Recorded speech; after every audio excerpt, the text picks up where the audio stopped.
Hi and welcome to another story, and today we have part 8 of The Danger Gang by Tom Fletcher, continuing from page 313. Dear Danger Danny, I'll explain your new codename in a minute. You were invited to take back the weather ray on the 18th of December. When? Midnight. Where? The Danger Gang will meet at Shadowtech HQ. From Danger Frankie. P.S. Turn over for more info. Sorry about the lame party invitation, it was all I could get my hands on. Thanks for replying so fast to my last letter. I know I don't normally write to you twice in a month, but I wanted to sneak this one in before December. First, I'm so sorry to hear about your boyfriend, that he dumped you for Gemma Goldenberg. I don't know why all the boys back in Greyville like Gemma Goldenberg anyway. I mean, she's not even funny and can't run very fast, and I've never seen her climb a tree once. Anyway, on the more important things, Shadowtech. Thank you so much for spying on them back in Greyville. You are the best. Good job I did a doodle of the evil baddie guy in my last letter so you knew who to look for. Miss Tinky always tells me off for drawing in class, but I knew it would pay off one day. In your face, Miss Tinky. Thanks to you, we know that the weather ray is being kept at Shadowtech HQ back in Greyville. Therefore, we would like to officially invite you to join the Danger Gang. I've checked with the others and told them that you're really cool, so as long as you help us get the weather ray back, you're in. Welcome to the gang. You can cut out this membership card and must keep it on you at all times. So, as you might have guessed, the Danger Gang is making a secret trip to Greyville to get Mum's invention back before Shadowtech do something really bad with it. This is going to be the biggest top secret mission of our lives, and I have a plan. The plan. Step 1, fake a sleepover. Step 2, escape from Freaky on bikes. Step 3, meet you at Shadowtech HQ. Step 4, steal and take back Mum's weather ray. Step 5, kiss you. Say goodbye and return to Freaky as heroes. Step 6, never tell anyone about steps 1 to 5. As you can see, I thought this all through, and nothing at all can possibly go wrong. So until Friday night, keep your head low and your eyes open. Ooh, and I almost forgot. We're all using our super awesome Danger Gang code names now. It's basically your name, but with the word danger in front of it. See you soon, Danger Danny. Sounds cool, doesn't it? It was my idea. Frankie, a.k.a. Danger Frankie. December. Dear Danger Danny, Merry Christmas. Well, I'm not sure where to begin with this letter, except to say that was the freakiest night of my life. There were lasers and guard dogs, helicopters, real secret agents, and you. And of course that big super mega enormous twist that none of us saw coming. Okay, before I carry on, I guess I should fill you in on all the stuff that happened before we met you at Shadowtech HQ. Step 1, the fake sleepover. It was the night of the school Christmas concert, and we'd arranged a sleepover at Charlie's house. We chose his house because we already knew from his birthday party that his parents can sleep through anything. I mean, if they could catch some Zeds while a giant hamster nearly ate their child, then I had no doubt we'd be able to sneak out of the house unnoticed. We all pretended to be really sleepy, so Mr. and Mrs. Campbell would send us to bed early. This meant we had to use our best acting skills. Oh, is that the time already? Think I'll be turning in soon. Best be catching my 40 winks.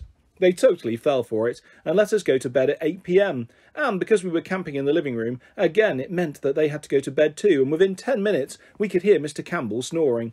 So we sneaked out and step 1 of the plan was complete. Step 2, escape from Freaky on bikes. We picked up our bikes, which we'd stashed in the massive town Christmas tree in Freaky Square.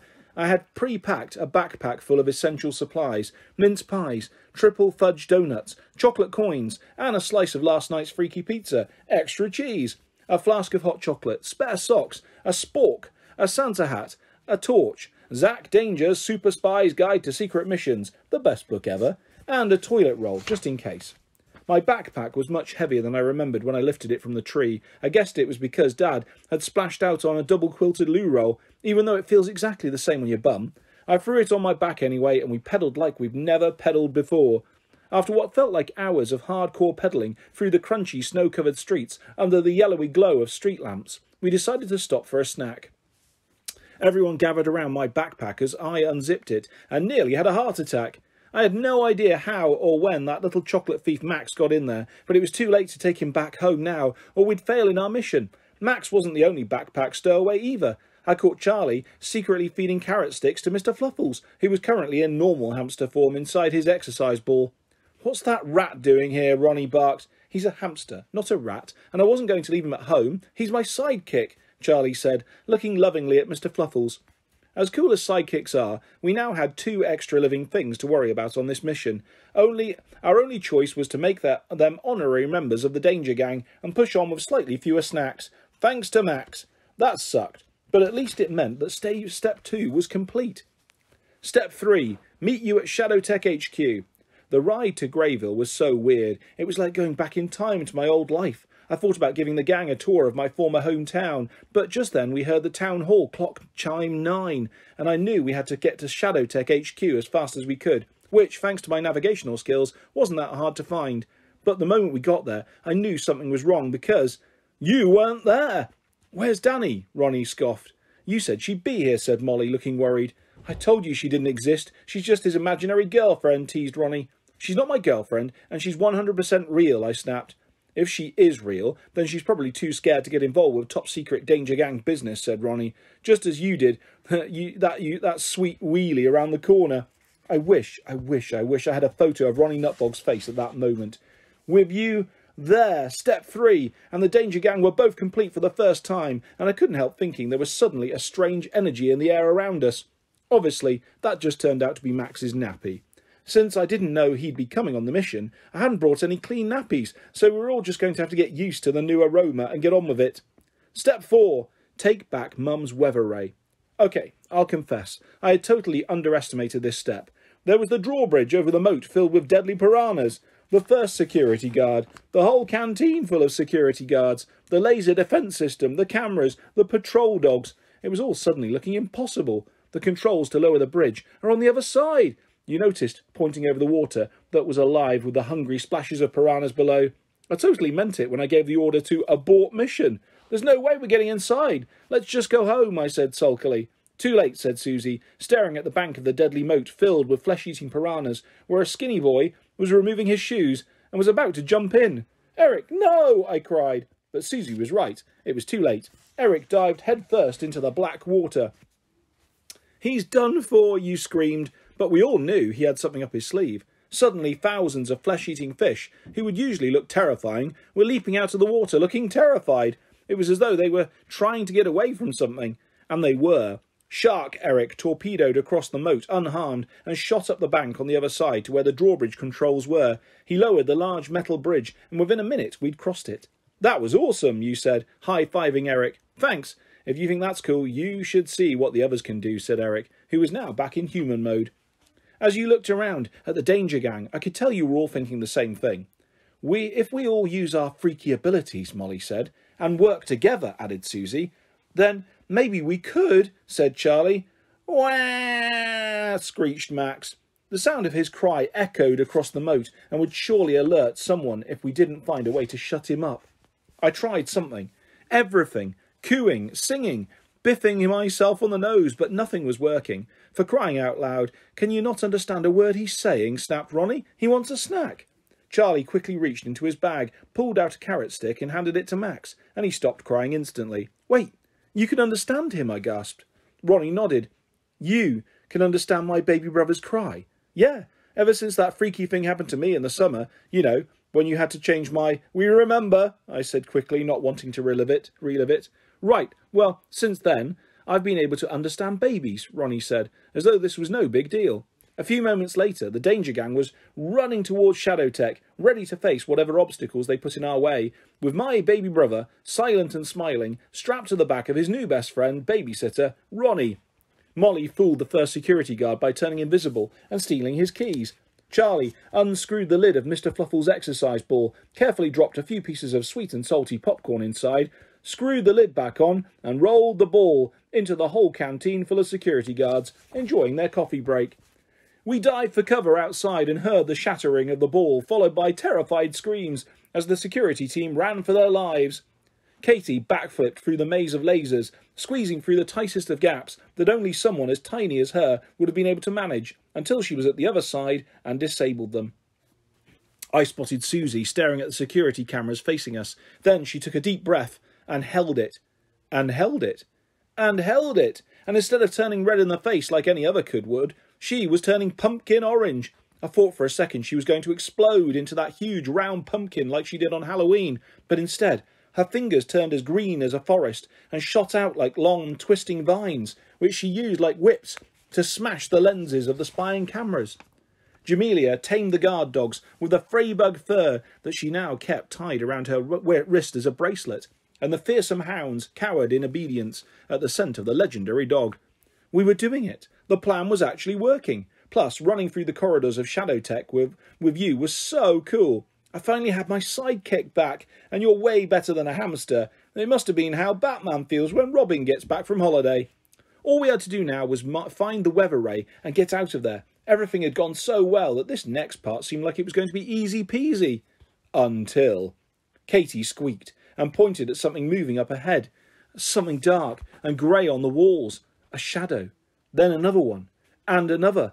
Until there was a whole squad of Shadowtech shadow guards patrolling the corridor ahead of us, and they all stopped outside one door. It looked hopeless. There was no way we were going to get past them. We had already failed against one back at the school, and this was a whole squad. But then you had a bright idea. What do shadows hate? You asked. We all shrugged, and you pulled your torch out of your backpack and flicked it on. Light! It was an awesome idea, but there was no way one little torch was going to be bright enough to wipe out their shadow guards. That's when we all whipped out our torches and flicked them on too. I grabbed my trusty pencil case torch from my rucksack as well, and as I switched it on, I noticed a familiar crackle of green light around it, zapping from the torch's handle and all along my hand. That's when something freaky happened in Greyville. All the lights in Shadowtech HQ dimmed a little, as though the power was being sucked out of them. Then Katie gave another little squeak. Frankie, she gasped, you're glowing. I looked down. My hand was pulsing with a weird green light, as if I had light bulbs underneath my skin. As I stared, the light started spreading all along my arm, and in just a few seconds my entire body was glowing. My skin was tingling, like there was apple fizz-splosion running through my veins, and the light was still getting stronger. Soon my friends were covering their eyes with their hands. I was brighter than the sun. What's going on? I heard one of the shadow guards mutter, and suddenly I knew just what to do. It's danger time, I grinned, and held out my palms towards them. Super awesome bolts of green lightning pew-pewed out of my hands, right into the shadow guards, and they faded out of existence. I couldn't believe it. It turns out I had freaky magic too. I mean, I know I didn't say anything in my letters, but I had secretly been properly jealous of the rest of the gang. I mean, my mates could turn invisible and transform into sharks. All I had was a pencil case with a torch. But as I stood there, glowing like the sun, I remembered that I'd been holding the torch when the crazy lightning struck my house, and I guess somehow strange electrical powers had been transferred to me. My magic had just taken a little longer to come along than everyone else's, but it arrived right at the perfect moment. As soon as the shadows had been blasted away, the light and the tingling in my body faded. It had been the bit of freaky luck we needed. We burst into the room where they were keeping Mum's weather ray, and there it was, sitting in a dramatic pool of light. So, we wheeled it back past the cowering guard dogs, under the broken security cameras, through the deactivated laser beams, scooping up the now normal hamster-sized Mr. Fluffles from the empty canteen, straight past the first security guard, who was still searching for his keys on the floor, and over the drawbridge of terrified flesh-eating piranhas. And once we were back outside by the bikes, step 4 was complete. We did it, I cheered. Yeah, but what's that awful smell? Susie asked. I think it's coming from the weather ray, Eric gagged, almost being sick from the smell. He was right. There was a funky pong coming from my mum's weather-zapping invention, and Max was about to show us why. He reached up to a little hatch that said, "Warning, laser beam, do not touch." And before I could stop him, he'd wiggled his little baby fingers into the gap and pinged off the cover. Something fell out and hit the ground with a sloppy thud, and the revolting stink became 100 times worse. Ew! It's a nappy, Jamelia whined. A poopy nappy, Ronnie added. And sure enough, the thing that fell out of the weather ray was one of Max's disgusting poo catchers. I remember what Mum had said earlier to the police officer, the thing that had caught my mind, although I hadn't understood why. It was starting to smell like old nappies. I suddenly had one of those flashbacks, like you see in movies. It was the night of the freaky storm. Dad was watching football. Max filled his nappy, then climbed out of his high chair and vanished. He must have gone into Mum's lab after all, ripped off his disgusting, rotten, eggy, poopy-filled nappy, opened up the hatch that had the words, "Warning, laser beam, do not touch," written on it, and shoved his nappy inside. My brother's pooey nappy must have sloshed around the inner workings of Mum's invention. I bet that's what that weird buzzing sound was. Now, I'm no scientist, but even I know that having a big pile of baby poo inside a highly unstable invention designed to control the weather with no limiter installed is a recipe for disaster. Weather machine plus poo equals disaster. I suddenly remember the door to the lab flying open and realise that it wasn't the storm blasting into our house. It was Mum's invention overloading and blasting a laser beam of nappy-infused toxic weather energy out through the pointy end of the telescope bit, smashing straight through the window and into the sky over Freaky. I snapped out of my flashback. So it was you that started the freaky storm, I said in amazement to Max. He was smiling at his 9-month-old poopy nappy like he'd been reunited with an old friend. You and Mum's invention. That's what gave us all those freaky abilities and made all the weird stuff happen. So does that mean your mum can zap these powers away? Because I'd really like to have a bath, Eric said, and we all laughed. I'm being serious. Before we could high-five each other, there was a screech of brakes and a white Shadowtech van skidded into the car park. The same van that had been at my school. That's him. That's the baddie I told you about in my letter. That was when Max blew our cover and started crying like a baby. I know he is a baby, but there's a time and a place to act like one. And hiding in the bushes from an evil shadow agent is not one of them.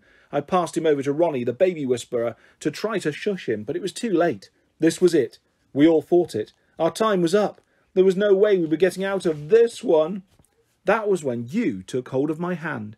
You must have lost your balance or gone light-headed or something, because you started leaning towards me, and your eyes closed like this. But luckily, before your face bumped into mine, we were hit with the intense beam of searchlights from a helicopter overhead, which seemed to snap you back to your senses. Freeze! You're under arrest! In the glare of the searchlights, we all watched a super awesome secret agent abseil out of the chopper and do some incredible kung fu moves on the Shadowtech guy before he put him in handcuffs and arrested him. He looked so super awesome that it was like watching a real-life Zack Danger right before our eyes, which is why it was such a shock when he took his cool secret agent shades off and I saw that it was my dad. Of all the freaky things to happen to me this year, that was the freakiest. But I thought you were a rubbish musician, I stammered. That's just my cover. I'm a secret agent, and I've been spying on Shadowtech for years. Your mum was right that they were trouble and not to be trusted. And finally, thanks to you, we have proof. I guess that explains why he's so useless at most other things in life. It's all just an act. I mean, if he was super awesome all the time, then people would guess that he was a secret agent, so he pretends to be the world's most embarrassingly useless dad, so it doesn't blow his cover. Smart, Dad, really smart. It turns out Dad's man cave, our basement, wasn't really a man cave either. It was his super secret spy base. Dad said that his notepads full of awful song lyrics were really full of top-secret government files, and the disgusting brown armchair that was chewed by our old dog, R.I.P. Billy, had an actual ejector seat. Even his wedding ring doubles as a spy camera. How crazy is that? I remember how the morning after the storm our house was weirdly back to normal again. Ah, well, I could hardly let your mum come home to find the house half destroyed while I was meant to be in charge, so I pulled a few strings and called in the super spy top-secret clean-up crew for an emergency mission. Operation Clean Up Dad's Mess. By the time your mum got home, it was sparkling. She didn't notice a thing, Dad explained with a wink. Of course. Once I realised that Shadowtech was shadowing you and that the Danger Gang were on to those evil shadow agents, we decided to let you make your way to Shadowtech HQ and see if you'd manage to break in. Which you did, obviously. I knew you would. You'll make a great spy one day, just like your dad, he said proudly, which made me forgive him a little for being pretty irresponsible and knowingly let his 2 sons and their school friends try to take on an evil company in the middle of the night. I guess that trusting we'd succeed just makes him even more of an awesome secret agent. Just don't tell your mum. She still thinks I'm a useless musician, okay? Sure, Dad. So the police shut down Shadowtech, and step 4 was most definitely complete. The weather ray was back in safe hands. All that was left now was step 5. Say goodbye and return to Freaky as heroes. I'll never forget my dad lifting the walkie-talkie to his mouth and saying, "Come in, Jean-Claude. Bring the chopper down. We're ready to go home." Jean-Claude, I said, puzzled. The French pen pal you told me about. He's my undercover spy partner, Dad grinned. And I'll ride back to Freaky, unless you'd rather ride your bikes. No way, we all cheered. And so the Danger Gang boarded Dad's spy chopper. First stop was your house. Saying goodbye was pretty weird, with everyone watching, wasn't it? I think I wanted to tell you something, but I wasn't quite sure what to say, so I just did that fist bump, which, looking back now, was a bit lame for two super spies. Sorry. See ya. Bye. And then the rest of the Danger Gang rode back to Freaky in the chopper. Step 6. Never tell anyone ever. This is by far the most important part of the plan, said Dad, the secret agent, on the flight home. He said it's because he doesn't want another secret evil company getting wind of the weather ray and it falling into the wrong hands again. But I think he's just scared that Mum will discover that he's living a double life as a really cool spy. I don't know why. I mean, if I was her, I would totally have married Spy Dad and not out-of-work musician Dad, who only showers once a week. We all promised we wouldn't tell another soul about Mum's invention and what it had done, with the help of Max. But somehow it didn't feel enough. I mean, what if news got out about it? What if someone else realised they could use it to zap people into sharks, or turn them invisible, or into giant pumpkins, or shrink them to the size of flying ants? What if someone else stole it? As long as Mum's invention existed, the world was in danger. It was just too risky. Then Ronnie Nutbog, of all people, had a very Ronnie Nutbog idea. Let's smash it up, he suggested. I looked at him. But if we destroy the machine that made everything go weird, then my mum won't be able to reverse it. We'll all be freaky forever. But as those words left my lips, I realised that it wasn't Mum's machine and that storm zapping us that had made us freaky. Freakiness had been inside us all along. All right, we hadn't been transforming into sharks, disappearing, or glowing. I kind of think glowing is the most awesome. Am I biased? Maybe I am biased. Before the weather ray got zapped. But whether it's super obvious or hidden somewhere beneath the surface, one way or another, I guess we're all a little bit freaky. And I wouldn't change it for the world. So, as we flew over the frozen surface of Lake Freaky, we each placed a hand on the weather ray and heaved it out of the helicopter door. We watched it fall and smash through the ice. As it sank, the whole lake began to glow a familiar shade of green underneath the ice, and we knew that, while this adventure was nearly over, the Danger Gang was here to stay. I guess all that's left to say is, have a Merry Christmas and a dangerous New Year. Over and out. Danger, Frankie. P.S. That's not a kiss. I accidentally wrote the letter X. Epilogue. So, now you know what went down in Freaky. How one stinky storm changed a town and altered the lives of 8 kids forever. Frankie never told his mum about her husband's true identity. His dad went on pretending to be useless and annoying, and she went on zapping him with the husbando shh on a regular basis, totally oblivious to the fact that he was a super awesome top-secret undercover agent. As for Frankie's mum, well, she spent all her free time inventing things you wouldn't even find in your wildest dreams, until one day she called Frankie, Dad and Max into the garage. Sorry, the home science lab, excited to show them her new invention. And so the Danger Gang's adventures were only just beginning. Frankie kept writing to his friend, Danny, telling her all about his weird life, as things got freakier and freakier. And rumour has it the Danger Gang still live in Freaky today, keeping an eye on things, making sure the town's freakiness doesn't get out of hand. So, if you ever fall asleep on the tube and find yourself just outside London, 2 stops past strange, but not quite as far as bonkers, be sure to keep your eyes peeled for anything out of the ordinary. Or you might become the next member of the Danger Gang. Freaky forever. The end. And that is the end of The Danger Gang by Tom Fletcher. Really hope you've enjoyed that story, guys. I'll be back soon with lots more stories and videos coming your way very soon. If you'd like to subscribe or hit a like, that's always appreciated. Thanks for listening, guys. Take care. Bye-bye.